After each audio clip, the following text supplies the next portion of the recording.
It's 23 June 2020, and I'm joined by Mr. Jason Midzi from the Zimbabwe People's Party. How are you, sir?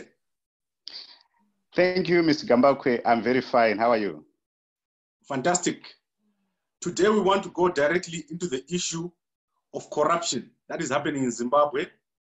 Have you seen the arrest of the Minister Obadiah Moyo? Yes, Mr. Gambakwe, I've seen the arrest, but it's not very clear, but there's an arrest, I can say. Okay, have you looked at the charges? Does it make sense to you to arrest the minister for what is being alleged? It makes a lot of sense in Zimbabwe, and there are so many people who need to be arrested at that high level. Because if I was to define corruption, it is a criminal offense undertaken by people in power whom we should be trusting to give us services. And what he has done and what they are doing, many of them, is called grand corruption. Okay, but is corruption only happening in government? The councils are controlled by the MDC. Right now in Bulawayo, there is no water at all. In Harare City Council, there's similar problems. Is corruption only happening in government? Let me put the forms of corruption so that everyone can get to understand where corruption is. We say there is what we call grand corruption, which is done by those people, elected officials, like councillors, MPs, presidents, and also appointed officials, like ministers and PEMSECs, or permanent secretaries. So that's grand corruption. Then we come to what we call petty corruption. Petty corruption is done by, public servants who give you services, like passport officials. We talk about customs officials, the police officers themselves, and also even nurses and doctors, because you can check that at the moment if you go to Parenyatwa with an illness, the doctor will see you and direct you to his private practice. That's where an operation will be done. So there's a lot of corruption going on in the country. Everyone is involved. It's now a culture that takes everyone. But to people like me and you, or to the general public, they are not close to signatures or to those big tenders. So their corruption is talked about in some thousands of bonds.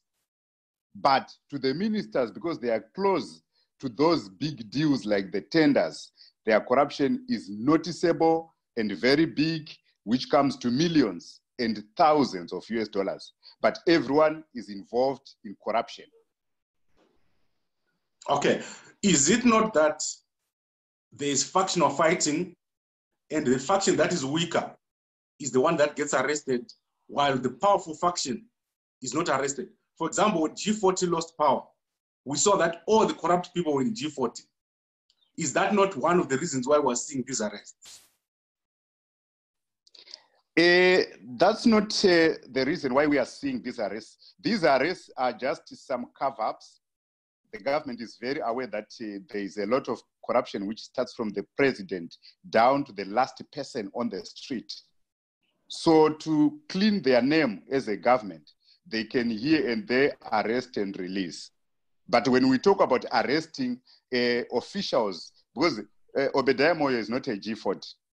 So when we talk about arresting officials who are doing corruption, we talk about almost everyone. Okay, but if you look at Command Agriculture, 3 billion a year is released to Command Agriculture. How come there's no one who has ever followed invoices of what is bought in Command Agriculture? Like I said, corruption is the order of the day, is culture in the country. It's not only Command Agriculture, but every sector, every corner of the country is full of corruption. It's dog eat dog. And really, we have to do something to stop corruption. Okay, now let's go to the issue of preferential procurement. in most countries like South Africa, people are selling to the government directly. There is a policy of small businesses selling to government. In Zimbabwe, it seems like anyone who deals with the government ends up being arrested. How is this affecting local businesses or the development of small businesses? Everything is on its knees in the country. Everything is affected. You know, like I said, corruption has gone to the core. It's in our DNA. It's a culture at the moment. So I cannot, we as a party, we can only give solutions because we know it's happening from the president down to the last man on the streets. And we can talk about, we can list everyone, but everyone is corrupt at the moment in high offices and on the streets. All right. We also have local people, ordinary Zimbabweans, avoiding banks to do trade on the black market. Is that corruption? That is 100% corruption, Mr. Gambakwe. Because if you want to look at the impact of corruption, corruption, it erodes trust. So there is no one who trusts anyone at the moment. You cannot trust a bank yourself, and no one can trust a bank. And some of the forms of corruption, you find that drug dealing, it's a form of corruption. You come to issues like these issues of money changers. It's a sign of corruption. Because if I was to give you a small example that everyone knows in the country, if I send you money in South Africa, you can never be given that money in US dollars. You are given that money in rands. The US dollars goes to the South African Reserve Bank or Central Bank. But in Zimbabwe, if I send you money, you are given that money in US dollars. This money, it escapes the Reserve Bank. It goes to the streets, and the corrupt officials will send people to go and pick that money and put in their pockets. So whatever money is being sent, what I can call the diaspora remittance, is not passing through the Reserve Bank. It's just going straight to the corrupt people's pockets. Okay. So there's no accountability. Right. That is a systematic problem, isn't it? That because our current exchange rate is wrong, the people who are benefiting are also responsible for setting the exchange rate. And they know that if they keep it artificially low, they will still get the US dollars. Yes. So still coming back to that issue, like I said, no one trusts anybody. Corruption has reached boiling point. It's at a time where if we can't do anything, we are done and out as a nation. And we are totally down and out, because if you want to look at all the pointers or indicators of a country which is 100% corruption, we are ticking the boxes.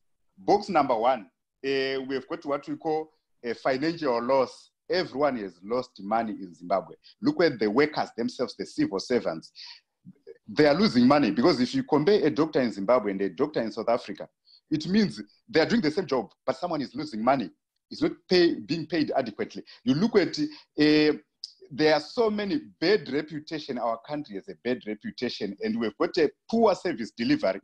It's a sign of corruption, poor service delivery. That's why you go down to you talked about the MDC run councils. There is poor service delivery, sewage flowing everywhere, no electricity, no water. That's all indicators of corruption, and corrupt elected officials, regardless of whichever part they are coming from. So we're ticking all the boxes of corruption, and that's not a good thing for Zimbabwe at the moment. Okay, what do we need to do? I think from your party position, you have a process or a plan for eradicating corruption in Zimbabwe. Can you walk us through your plan of how to address the corruption problem? If people were to embrace the ZPP government, the following would happen. The first step of fighting corruption under the ZPP is to embrace transparency. How do you embrace transparency?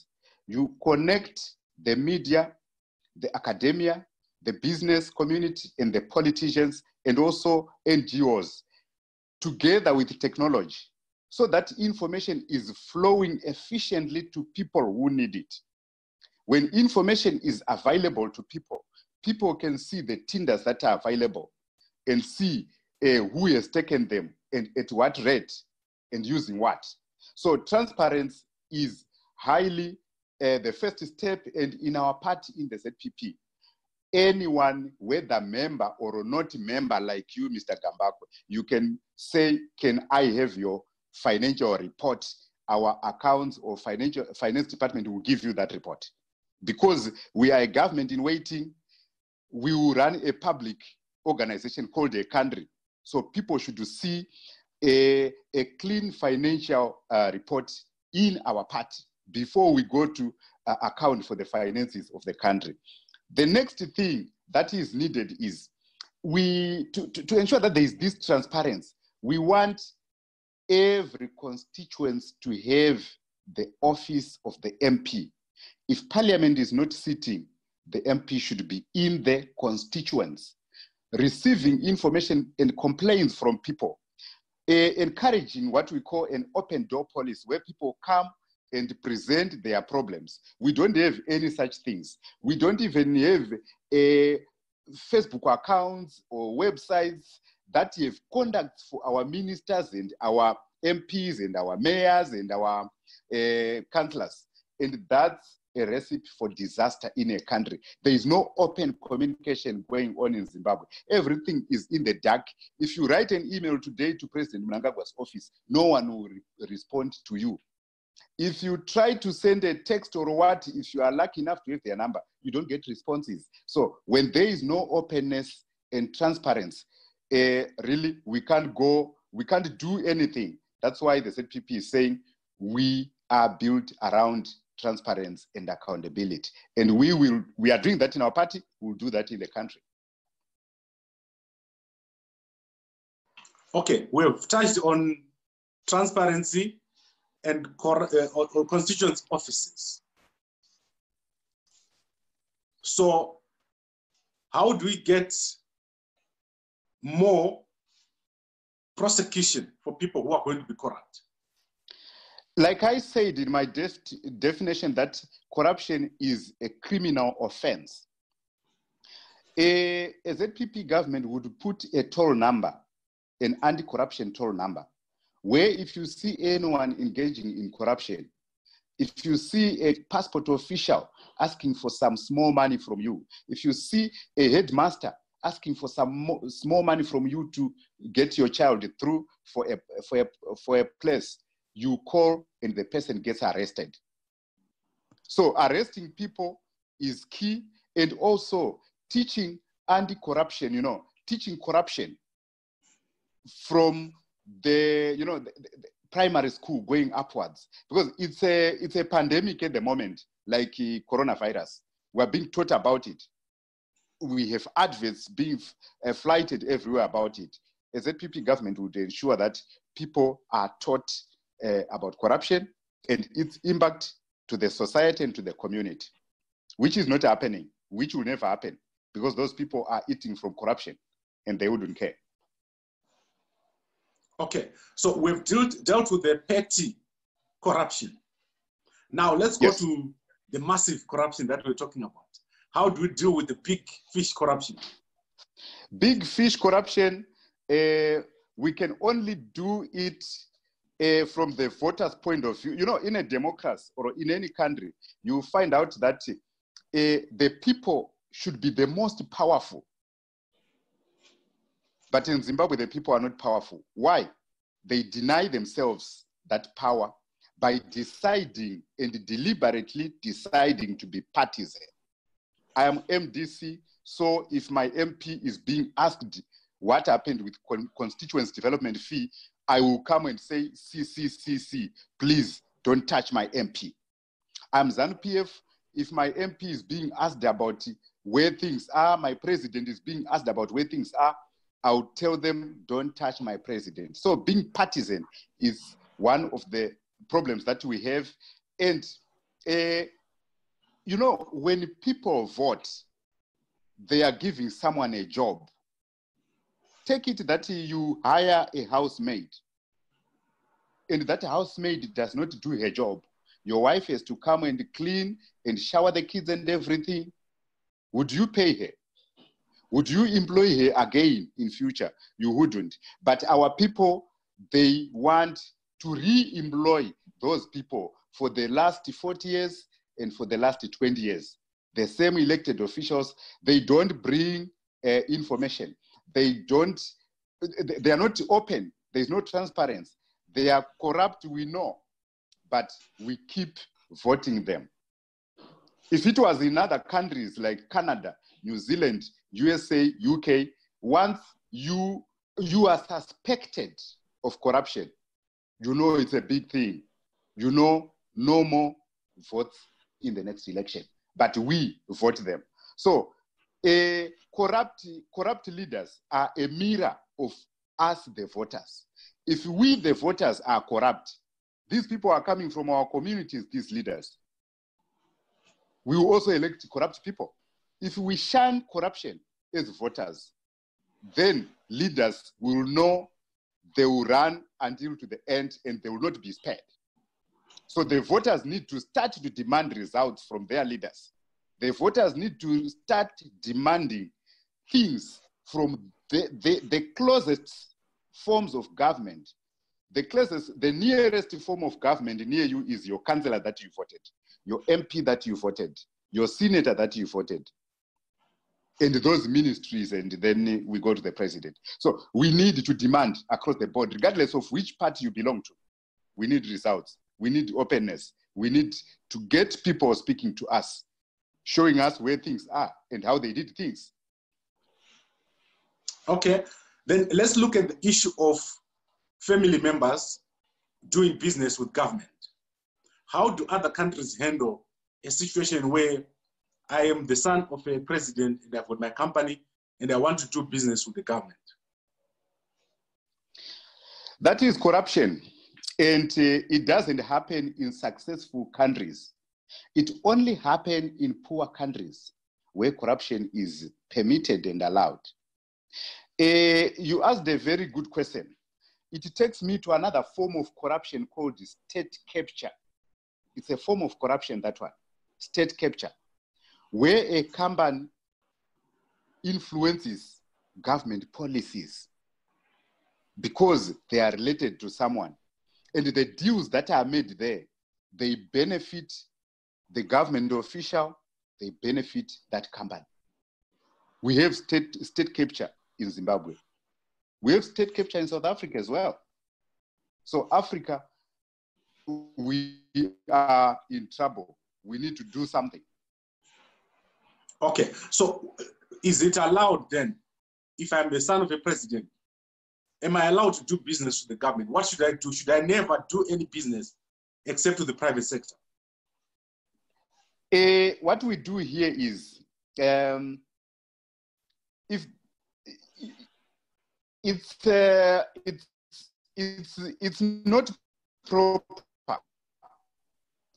What we are talking about is how someone is this? How many shares does this child have and all that stuff? But it's not allowed at all. Conflict of interest. You are the child of the president, so you can't do business with the state. Okay, I think that's very difficult, because how then do I make a living if I'm Chamisa's son and Chamisa is now the president? Should I close my business? There is conflict of interest. You declare conflict of interest, and you can do business somewhere else, but because your father is in office, it would be, it's a no-go zone area. Okay, so I think let's recap. We said there are two forms of corruption: the corruption by the small fish and the corruption by the big fish.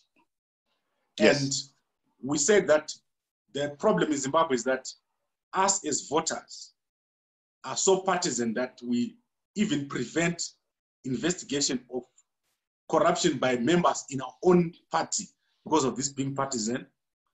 And the way to solve this corruption is for MPs to be closer to the people and a hotline to be put in place so that if there's any corruption, it's reported. Do you know what happened to E.D. Mnangagwa's hotline? When he started, he opened the hotline. What happened to that one? It wouldn't progress because once he sees that he needs to eat something, it has to be stopped. So those are non-events. Okay. Do you think Mnangagwa is corrupt? Is Mnangagwa himself corrupt? That is very clear. It's very clear. Because the country is ticking all the boxes of corruption in as far as the impact of corruption is concerned, then he is not spared at all. And as a leader, he has to accept that it's me leading this nation. We are ticking all the boxes. Automatically, it doesn't spare me. Okay. So where are we now? Can you assess, are we at a point where this cannot be reversed anymore, or we can still do something? We're in 2020 now. Elections are in 2023. What can be done now?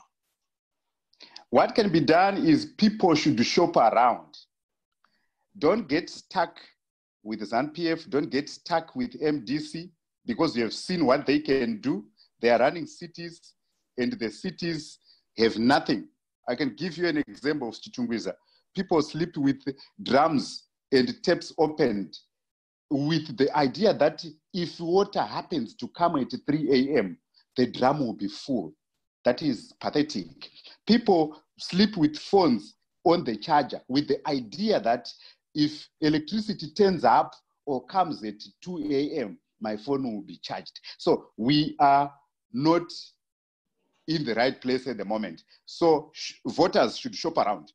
They should shun these parties which are in parliament and running our councils today, because they are ticking all the boxes. They should look at other political parties. 2018, there was Nkosana Moyo, but they shunned him. 2023, Zimbabwe People's Party is there. There are many other parties. We are not saying go for Zimbabwe People's Party only, but let's look around. Let's clean our country. It starts with us, the voters. We have the power. Right, Mr. Jason Mbidzi from the Zimbabwe People's Party. I want us to keep it very, very short today. Is there anything else you want to say before we close? I want to come to you, Mr. Gambakwe.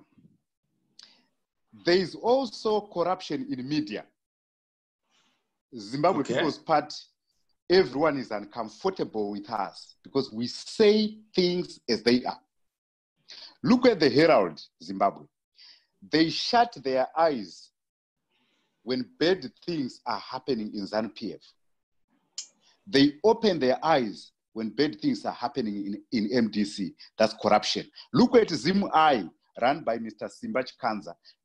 He shuts his eyes when bad things are happening in MDC. He opens his eyes when bad things are happening in ZANU-PF. That's corruption. Let's go to BBC and CNN. They can never portray an African as a champion. They will come, look at all their documentaries and news. It ends up with making an African a stupid person. Now, let's come to Gambakwe Media. I want to salute you, sir. Okay. You are not shutting your eyes. You are open-minded. You are giving news as it is. But the day they will capture you, you will start to be one-sided. You will start to run after maybe your paymaster. You know, okay. Maybe it will be Nkosana Moyo.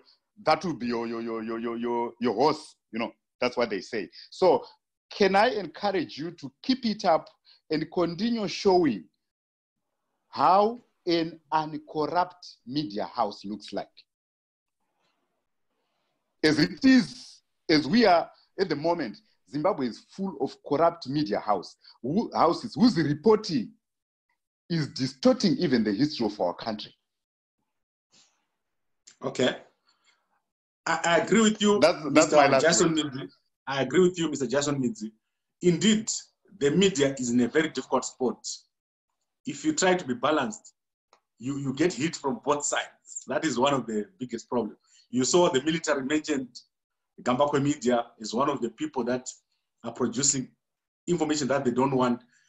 If you see, Chamisa was trying to sue us a few months ago. So it's quite difficult for us. And our YouTube channel has been closed 3 times in the past 2 years. So it's not easy. Yeah, it's not easy, but media ethics, you should tell things as they are, and you should talk to everybody and present things as they are. We are also saying as Zimbabwe People's Party, should you see any corrupt official or anything suspicious, please make it news. Make it news. Fantastic. That would be fantastic. I like the challenge. We will not that close your channel. I like that challenge. I like it. Because what has happened is some people that I brought on the platform, when we reported negatively about them, they were very bitter and they complained that we're now tarnishing them when we were building them up. Actually, in Zimbabwe People's Party, it's not negative reporting. We call it feedback. It's very good to accept feedback and to work on it, but without that, this is where we are as a nation, ticking all the boxes of corruption. And honestly speaking, a lot should be done. But there's nothing you can do when you are not in parliament. Those who are in parliament can't even move a motion, can't even disengage. If ZPP had MPs in parliament, we would disengage with parliament if people don't take action about corruption. But if you don't disengage, it means you are endorsing it. So you are part of it. Okay. This is where we are. Thank you very much, Mr. Jason Midzi. I'll have you back again next week as we continue to deal with many different issues. And I hope you are getting feedback from people on the number that we have on the screen. Thank you very much, Mr. Gambakwe. People are always coming to us saying, oh, what is this Zimbabwe People's Party all about? We've given them all the information about ZPP. It's not secret. Transparency is key. Transparency is our daily bread. Right. Thank you very much, sir. Thank you, sir.